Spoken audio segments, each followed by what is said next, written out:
Today on a.c.C. Garage, we're going to focus our power and energy, not on this little devil here, but on this wonderful piece of GM small block. It's a 1977 small block. We'll show you tricks and tips on how to get this thing started and how to identify your engine if you don't know what it came out of.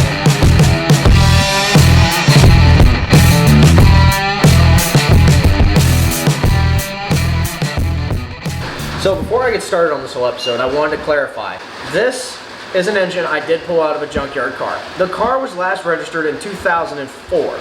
I was going to do a segment on pulling the engine out and doing all the work to it inside of the junkyard to using the means that I had. But the problem was that I didn't have all of my equipment for the filming ready to go. I was waiting for stuff to be shipped in, and also I had a really short time frame. The junkyard I usually get my parts from is located in my hometown. They have a quick crushing status because they get so many cars coming through their system. So I had only a couple days to pull this. So today, with it being out, you'll have a more in-depth, a better view of things to look at. So let's get started first on getting these raunchy spark plugs out and seeing if it'll actually spin by hand. So now that we've rolled our engine over here, first thing we want to do is we want to not spill the coffee, because sweet Lord, if I do not have my caffeine, this whole show's over. So the first thing you want to do is focus on seeing if your engine will spin over. Now you can take and go ahead and put a breaker bar right here, but to me personally, I have these big gorilla hands that I can just go ahead and grab a hold of the crank and see if the engine spins. Now, this engine did spin with ease, and it has a little bit of a resistance to it, which could just be compression in the cylinders. All the spark plugs are still in it. Hi, Poon. Good kitty. But anything, what you want to do is make sure that you're not wasting your time on an engine that's completely locked up. If there was a completely locked up small block like this, you can just go on to the next one. Now what we're going to do is, we're going to pull the spark plugs out, and we're going to check and see if there's anything wrong with the spark plugs, because the spark plugs are a small window into the combustion chamber. So let's go ahead, do a speed time lapse, and we'll make sure everything's good. Okay, so one thing I really want to laugh at and kind of look at here, this was GM's idea of how to save and do back pressure to save on emissions. This piece was actually activated by this vacuum piece here that actually has a rod to it, and this sat here in the exhaust. So this would act as a choke at low idle. And when it opened up and you actually got onto it, it would open up and cause no more of a restriction. So really what this was doing was pushing more back pressure into the engine so it would save some of the emissions. Another thing, if you buy a Chevrolet from 1977 to 1979, beware of the cylinder heads, because every time you take a cylinder head off in those 3 years, they are prone to crack. You can ask any old timer or any person that's done machining, because in 1977 to 79, during the fuel crunch in the late 70s, they tried to save in the dumbest of ways in weight and in money costs. So these are light castings, just to let you know.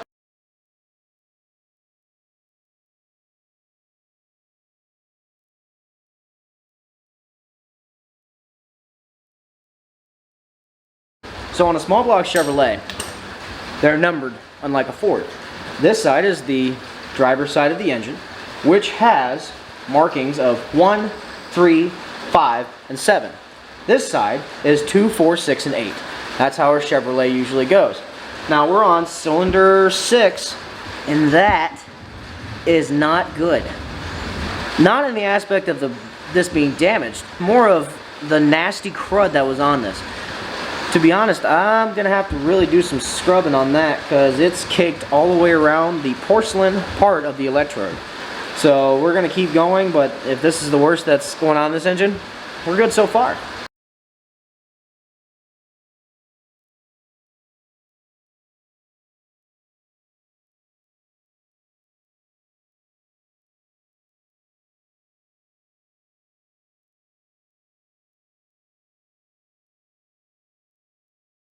The next thing we're going to do is we're going to take our high quality on the budget transmission fluid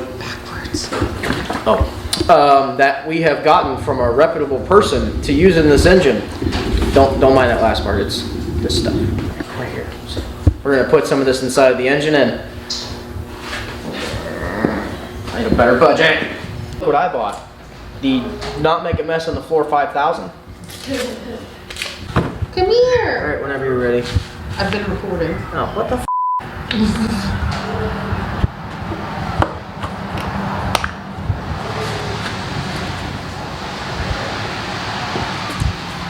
I recommend a smaller jug.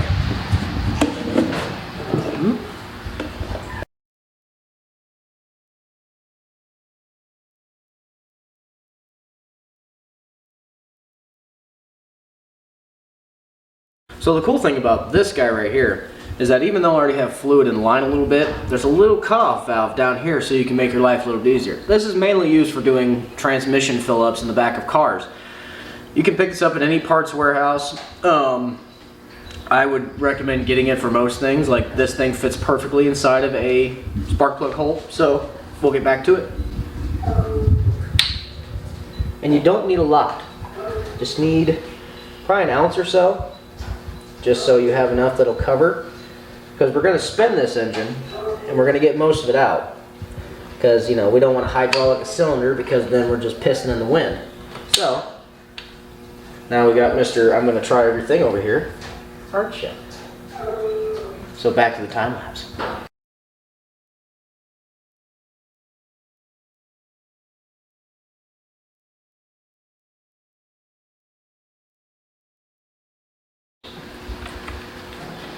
A little bit much in that hole.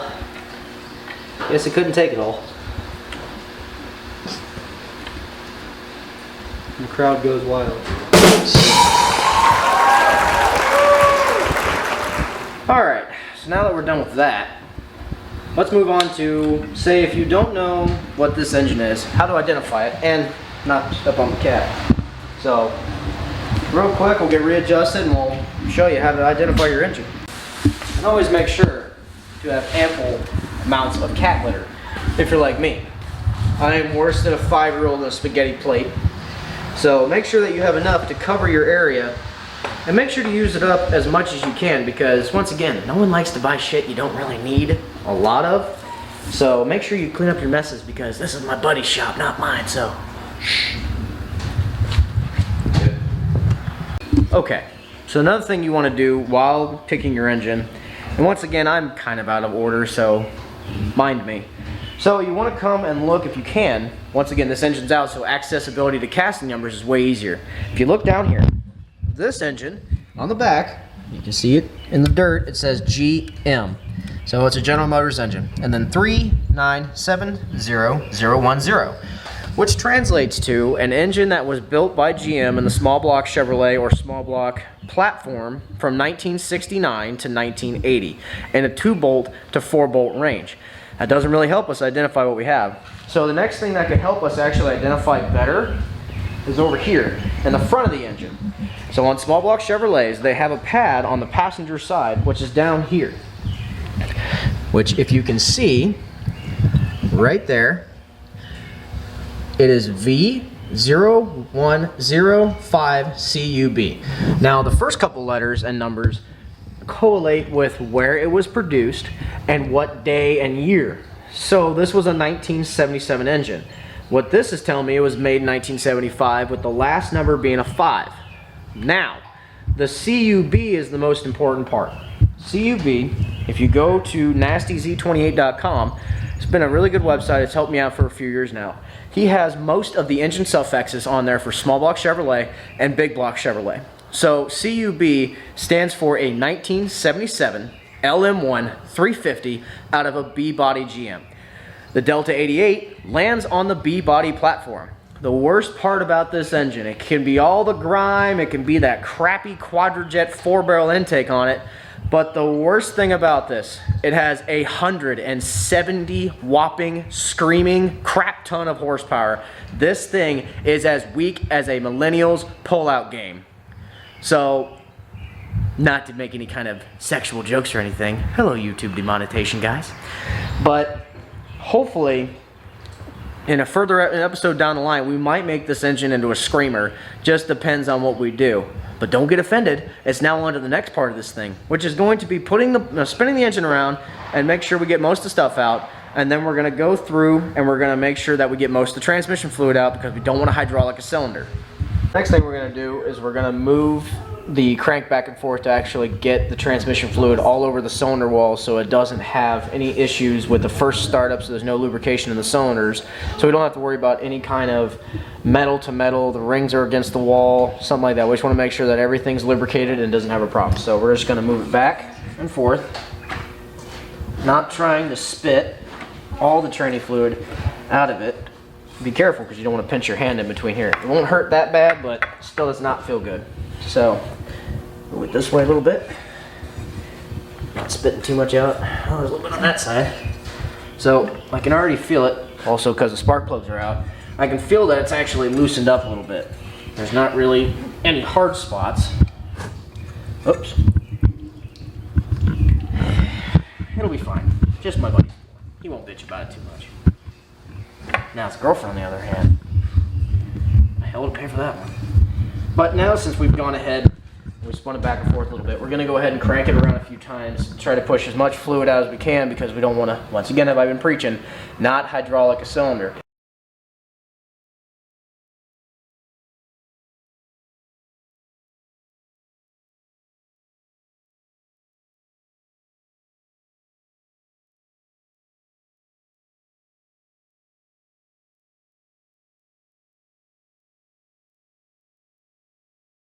So we've done that. Unfortunately, the cameras weren't rolling, weren't paying attention.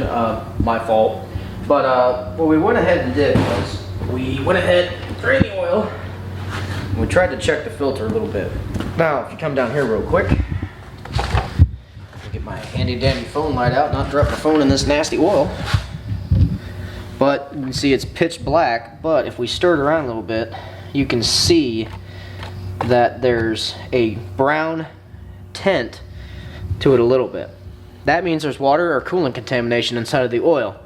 I'm not worried yet. It could just been from where the car was sitting and got condensation in the crankcase, or it had a little bit of a head gasket issue. Won't really know until we fire up the engine and have a sufficient cooling system, which we're not going to have because I don't have a crank pulley, or I don't have a pulley for the water pump, unfortunately.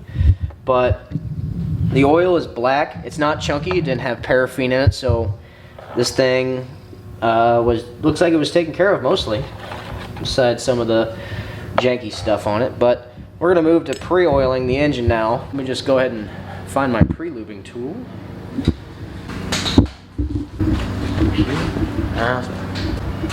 Hi, welcome to a.c.C Garage, where I'm dumb and I left the oiling tool and the drill inside of my truck. So the next thing we're going to do is pre-lube the engine.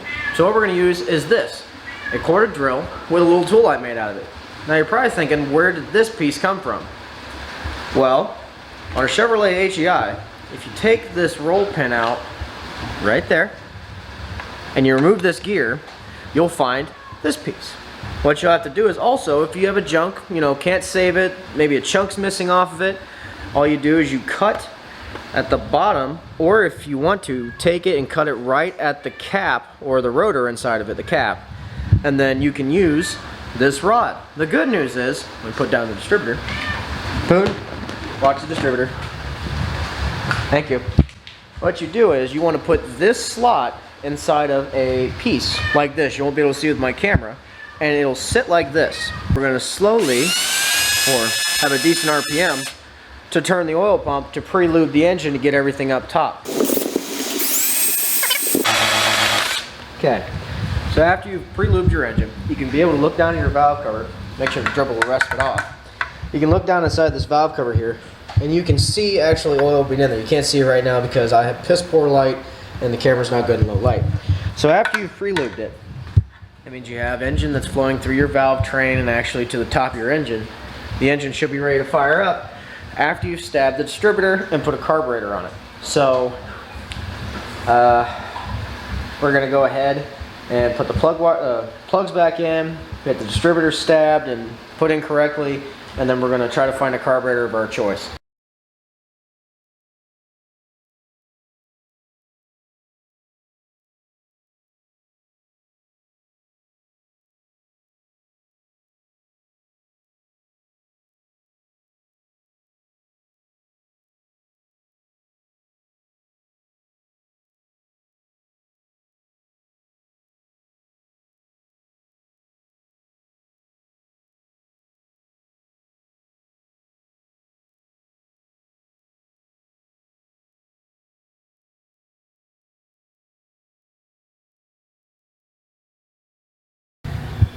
Alright, now you don't want to over torque these too much, but make sure you get them in nice and snug and maybe 1/8 of a turn.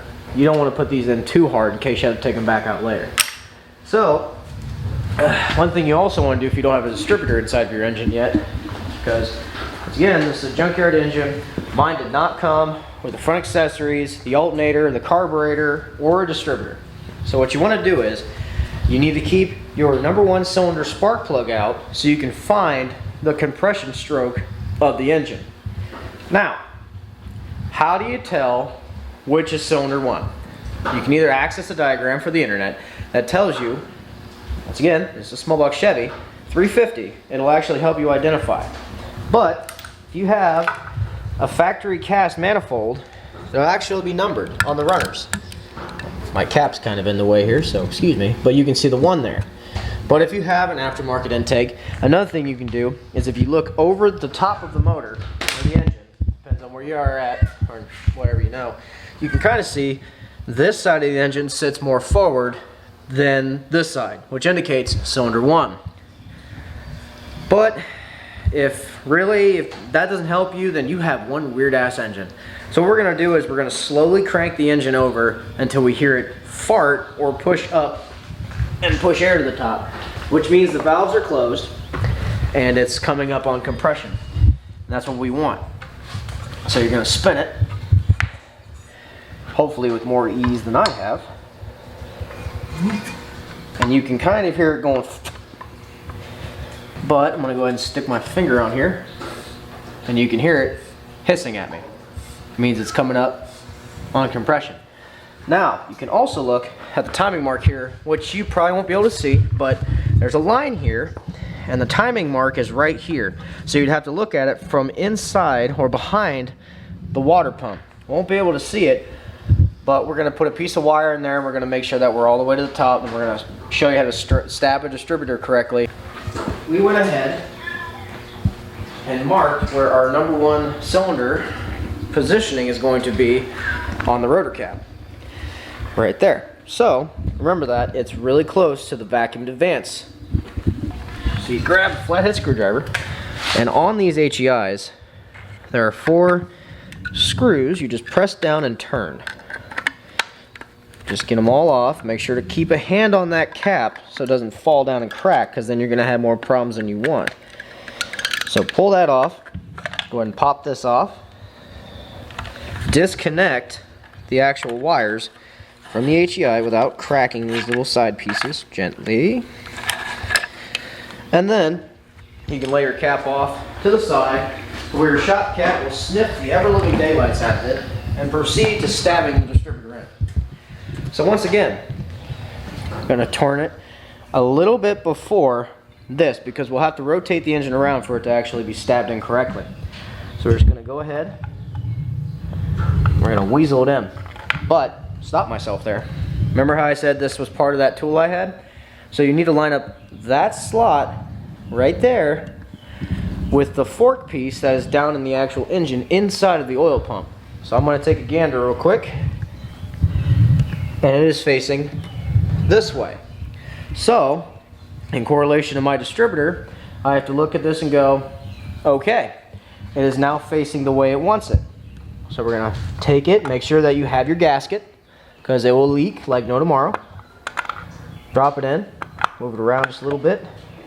Now, you can see we're close, but we still have that much to go. So all you do is, if you stare at that for a second and watch the rotor, I'm going to spin the engine a little bit, just back and forth, and if we're lucky, this will drop right into place with no issue. With no issue. There. We're almost there. Just a little bit more to go. There it is. So now our distributor's in. But you can kind of see the problem here. This is off. That's no big deal. Now that you have the oil piece lined up, you can just take the distributor back out, reclock it, and then drop it back in. 184-36572. Does that mean anything to you? It should. That's a firing order for a small block Chevrolet. Did I know that by memory? Well, I knew half of it. But if you come over here, if you have a cast iron manifold, you can see right there the firing order is actually stamped on it, which is nice to have if you're working on a factory engine. But if not, you can go to any website or pretty much anything on Google that'll tell you that same firing order. Now, the thing about a small block Chevrolet, it'll spin clockwise. So since we already have it on the number 1, we'll just go ahead and grab our cab out right here and just make sure everything lines up. Now, just to show you this, the small block distributor has a little tab here. And with that little tab, it will line up on your distributor so you don't have it cockeyed or just wired incorrect. So what you do is you find this tab right there, that little slot that correlates with it, and then you just take your distributor, line it up, make sure your little tabby things are not in the way there, and sink it.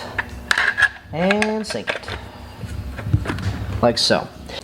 Now that our things line up here, we can start with this one, which is number 8, which is on the driver's side, because, actually, no, sorry, passenger side. Passenger side is the even side. The driver's side's odd. So we're gonna get this wired up, and then we're gonna talk about the carburetor selection we're gonna use for this engine.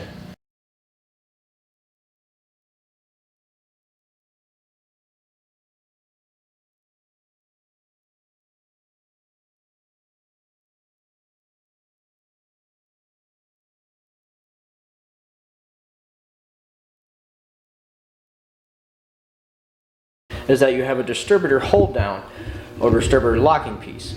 This is made for a small block Chevrolet, and all it does is you go bolt right through here and it will sit on the top of the distributor to hold it.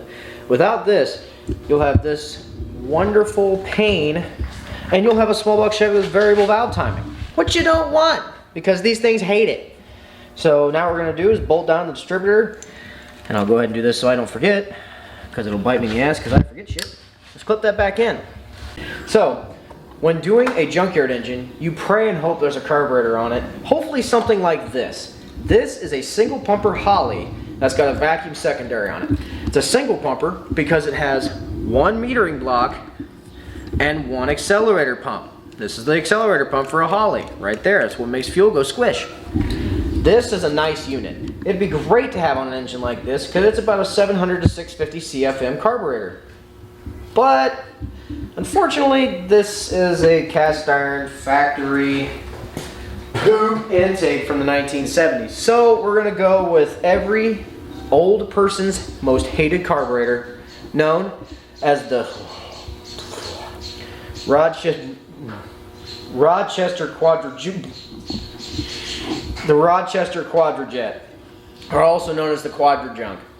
Now, the difference between that carburetor and this one, that one's actually made right and can be tuned easily.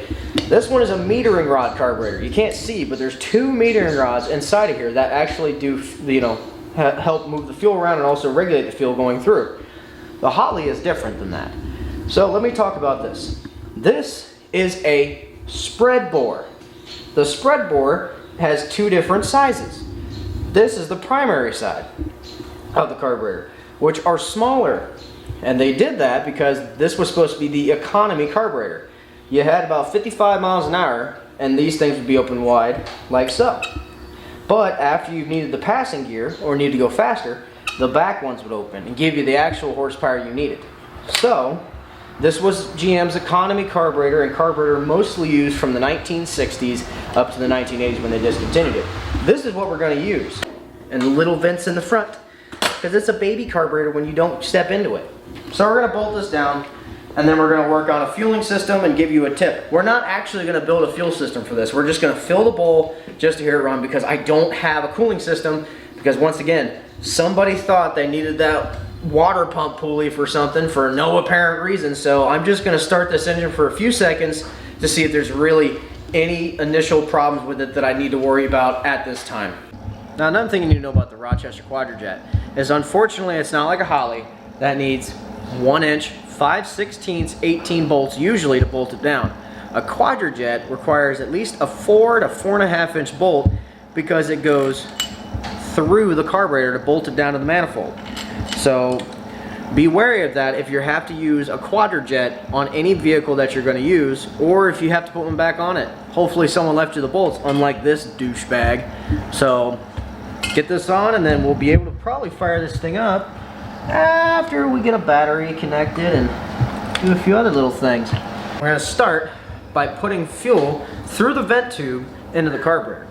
I'll show you a tech tip and a trick on how to have your own portable fuel system to carry around when you go to junkyards if you're working on carbureted vehicles like this. This is what I was talking about. This is an electric inline fuel pump made by Spectra Premium.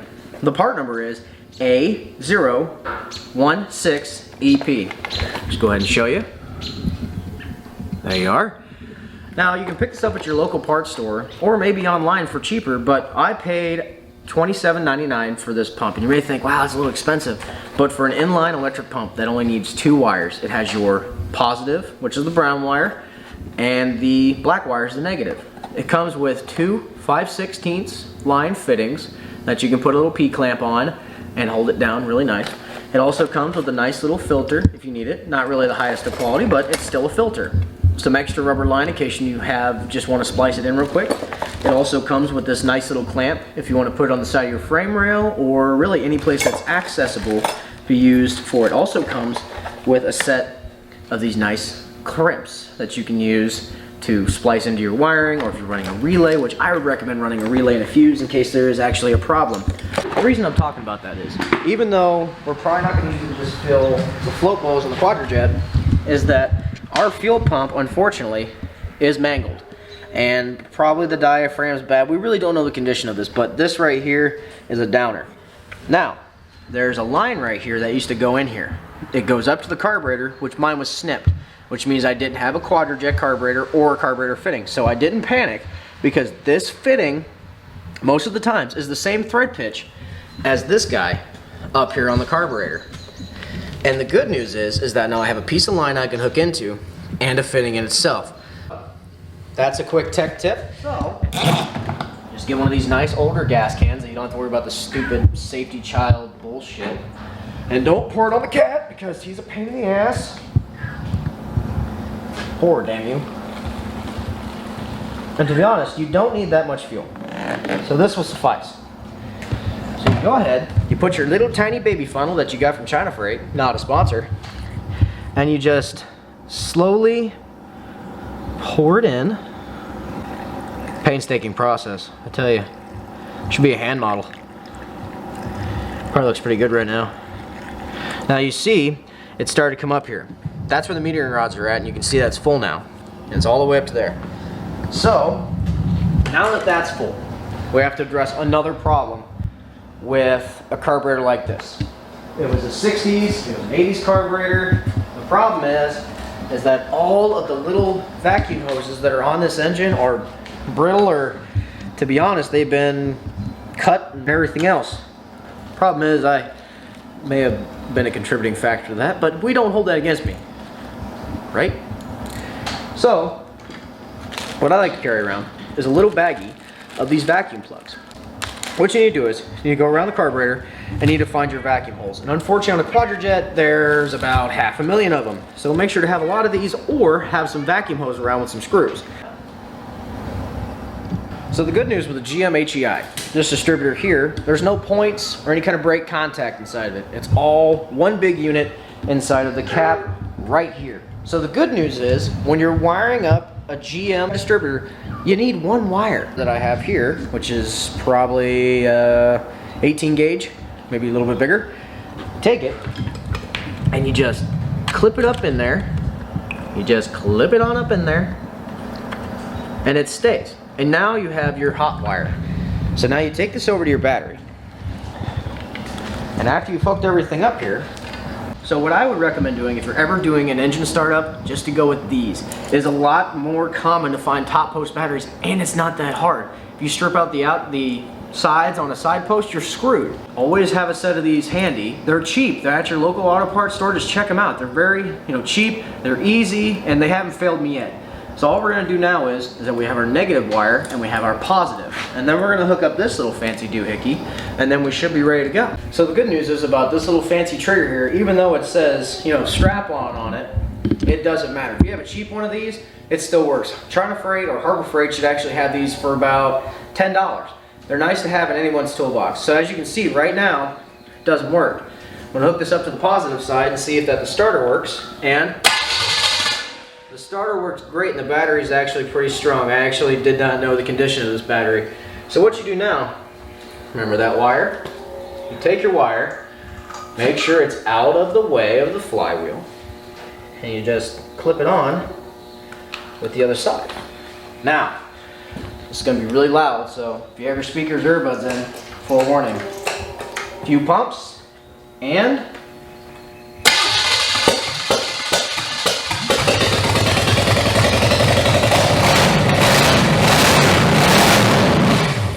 I think she runs pretty well. Let's see if she'll do it again. It's one thing, when trying to start it, make sure you give it time for the starter not to engage on it. She will f up a starter quick. She's not happy. But as you can see, the engine runs, it sounds healthy, it smokes like hell because the transmission fluid that was inside the cylinders is burned off now. But believe me, we're filming this on 420, so we're actually filming the theme right now. So, Cheech and Chong, where the fuck are you when I need you? We're gonna put some more gas in it, we're gonna try to fire up again. Pump some fuel in it. Oh, man, I wish I would've got that on camera. Try again. Ooh.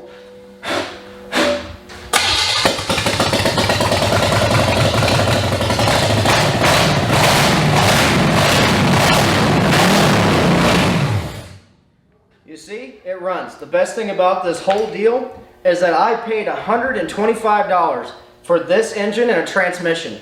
So if you do the math, which I'm not quick on math, it's about $65, give or take a little bit more, for this engine. So once again, thank you for tuning in to a.c.C. Garage. We're going to do a lot more things with engines and budget builds, and this thing might appear again. The next couple episodes are going to be about the rest of the actual name of the show, which is going to be caffeinated, and the alcoholic part. So let us know what you want to see next, and make sure to like, comment, and subscribe, and maybe show a friend. We'd really like to keep doing this. We love doing this stuff on the side. This is stuff I do on the weekends, and I'd love to show you it. So thank you for watching this. And as always, thanks for tuning in.